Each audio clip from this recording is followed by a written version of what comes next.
Hi, என் பேர் ஹரிகிருஷ்ணன். என் native வந்து பார்த்திங்கன்னா உடுமல்பேட்.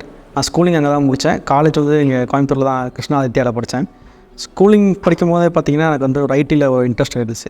பட் அவ்வளோவா நாலேஜ் கிடையாது. எனக்கு ஐடி போக ஒரு ஐடியா மட்டும் இருந்துச்சு. எல்லாம் 10th முடிச்சு சிஎஸ் குரூப் எடுத்தேன். அதை கம்ப்ளீட் பண்ணிட்டு காலேஜ் வந்து B.Sc இப்போ B.Sc கம்ப்யூட்டர் சயின்ஸ் படித்தேன் கிருஷ்ணா காலேஜில்.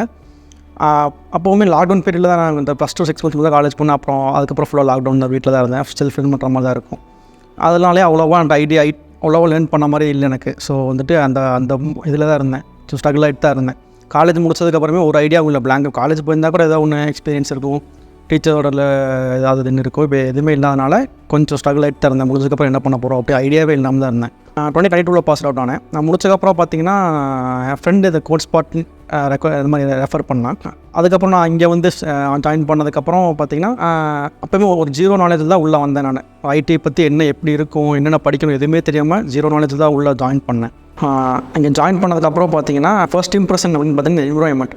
ஏன்னா பிகாஸ் என்விரான்மெண்ட் நமக்கு செட் ஆனால் தான் நமக்கு அதை படிக்கணும், நம்ம டெவலப் ஆகணும் ஒரு மைண்ட் செட்டே வரும். ஸோ எனக்கு இந்த என்விரான்மெண்ட் ரொம்ப பிடிச்சிருந்துச்சு. சீனியர்ஸ் ஆகட்டும், சீனியர்ஸ் அப்படிங்கிற மாதிரி இல்லாமல் அவங்க சப்போர்ட் பண்ணது, டவுட்ஸ்னால் கிளியர் பண்ணுறது, அவங்க கொடுத்த அந்த அந்த லேர்னிங் வே வந்துட்டு பிடிச்சிருந்துச்சு.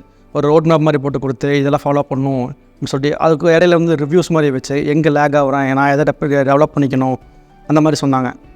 அங்கே லேக் ஆகுறேன்னா அதோட சரி ஓகே அப்படின்னு ஸ்டாப் பண்ணாமல் அதை எப்படி சொன்னால் எனக்கு புரியும் அப்படிங்கிற மாதிரி அதை அவங்க சொல்லிவிட்டு அதை எனக்கு புரிய வச்சு அதில் நான் ஸ்ட்ராங் ஆனதுக்கு அப்புறம் தான் நெக்ஸ்ட் மூவ் பண்ணுவாங்க. அது வந்துட்டு எனக்கு பிடிச்சிருந்துச்சி. அந்த வே எனக்கு பிடிச்சிருந்துச்சி.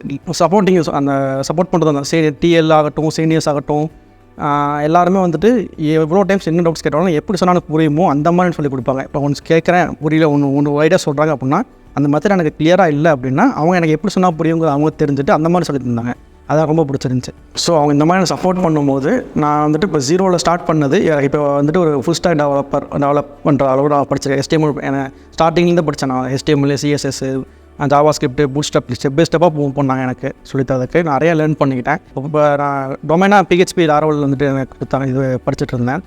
அதுக்கப்புறம் நான் Codespot'ை கொஞ்சம் நல்லா பண்ணும் போதே எனக்கு Sparkout'ல வந்துட்டு எனக்கு ஒரு ஆப்பர்ச்சுனிட்டி கொடுத்தாங்க. அதாவது நான் நல்லா பெர்ஃபார்ம் பண்ணேன்னா அதை எம்ப்ளாயாக கன்வெர்ட் ஆகிற மாதிரி அதுக்கு நான் ப்ரிப்பேர் பண்ண ஆரம்பித்தேன். அப்போ நல்லா பண்ணவும் எனக்கு அங்கே Sparkout'ல ஆப்பர்ச்சுனிட்டி கொடுத்தாங்க. ஸோ இது எல்லாத்துக்கும் காரணம் வந்துட்டு Codespot ஃபவுண்டேஷன் அவங்க கொடுத்த கைடன்ஸும் அவங்க டீச்சிங் வே, அதான் காரணம். Thanks to Codespot.